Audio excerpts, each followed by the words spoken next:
Welcome back to WCTV. I'm Wil Wilson, and today we have another senior interview, and I'm joined by retired D3 athlete Keegan Raabe. How are you doing? I'm good, man. How are you?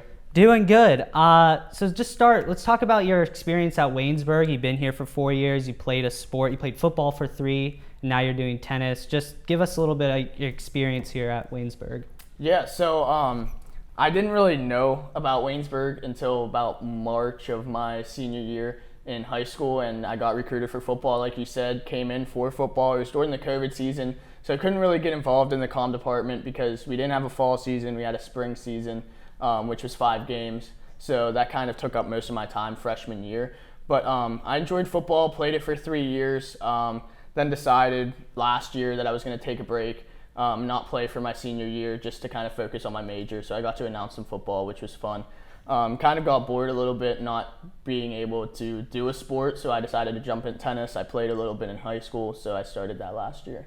Awesome. And now you are a sports announcing major at Waynesburg, and it is one of the majors here that is focused a lot in the comm department. I think it's one of the strongest majors here at the comm department. Obviously, we have Lanny Fratteri as one of the professors here. Just explain why you wanted to take that track here at Waynesburg University, or what got you into sports announcing. So I was originally, before I decided to come to Waynesburg, I was going to go to Penn State for early childhood education, and I was really big into sports. I played sports all throughout high school, a bunch of different sports, and I loved talking about sports with my friends, and my parents would kind of get mad during NFL games because I'd just say what was happening before the announcers actually said it, and so that's kind of what got me into announcing. And then when I came on my tour, I found out that Lanny was a professor here, and that he would be my advisor, so that's kind of what brought me to Waynesburg to be a sports announcer. Yeah, and that's a huge driving force for a lot of people here. They come and tour the area, they see Lanny Fratteri, and they just are automatically, pulled into the department. Now, is there any moment that you just look back on and are proud of here at Waynesburg, whether it's through sports or through the Department of Communications? Is there anything that you were just happy that you achieved here? Is there anything that just sticks out? Personally, I feel like I'm proud of the decision to step away from football. I was an all-conference guy, as you know, so it was really hard to step away to focus on my major. And if you know me, I'm all into sports. If I'm playing a sport, I'm all into it. So it's kind of a shocker to myself and my family whenever I chose to step away. So I'm kind of proud of that, proud of myself for that. That's cool. And anything in the department that you're proud of? And now, obviously, we'll get into it in a little bit, your job that you have, but anything here that you've done in the department that you look back on and say, I'm glad I did that. I'm glad that I got involved in that. Mostly just the packages that I made, starting with advanced field reporting last spring with Melinda and her class. It started to kind of get me into making packages, and then of course I made hype videos for the football team this year, even though I wasn't involved. That's kind of something that I'm proud of, making the hype videos for all the scoreboard content for the football team, and I even did some for basketball a little bit and football social media. So. You were definitely involved in a lot of those. I remember you staying up all night trying to work on those, get those out before Friday and Saturday when they needed them.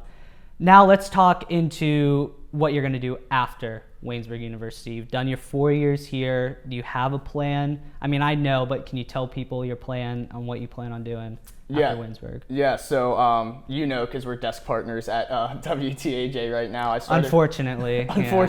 Hey, I just bought snacks for us. But, yeah, after 2 weeks. You didn't buy snacks for 2 weeks. I was starving last week. I mean, oh my gosh, this guy. But I started there in December part-time as a producer. And I kind of go back every Friday night back home because it's only 20 minutes from where I'm from, so it's easy to just stay at home for the weekend and work. So I produce Friday nights at the 11, and then sometimes do some MMJ photog stuff on the weekends on a Saturday if there's an event.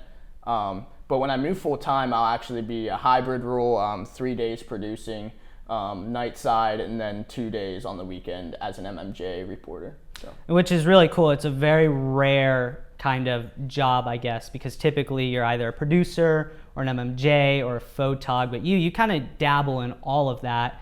And, great example is Riley Holsinger, who does mainly sports, but he also does just regular news, and then he'll even go out and shoot things for people and edit them. So I think that's really cool.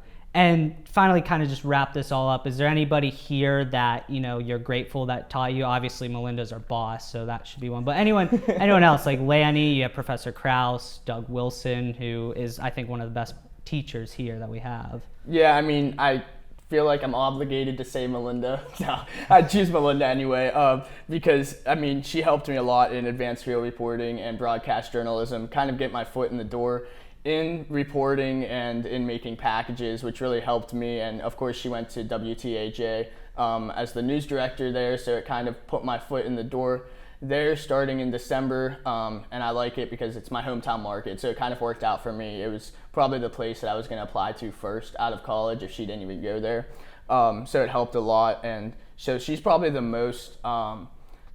biggest impactor in my college career here. And then of course Lanny helped me with announcing freshman, sophomore year, and junior year.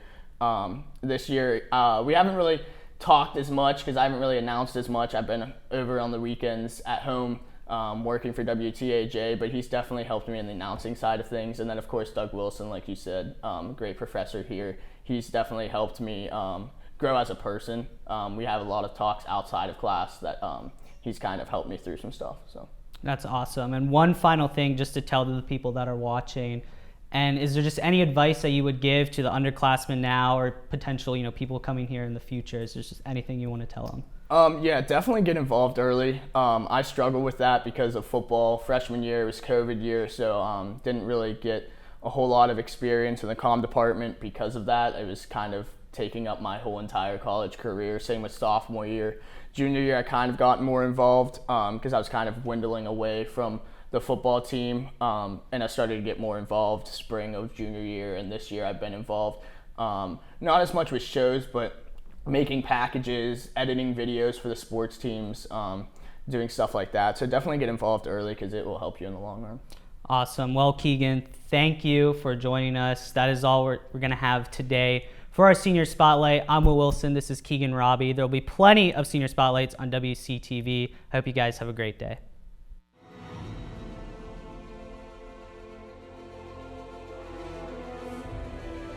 This has been a production of Waynesburg Community Television.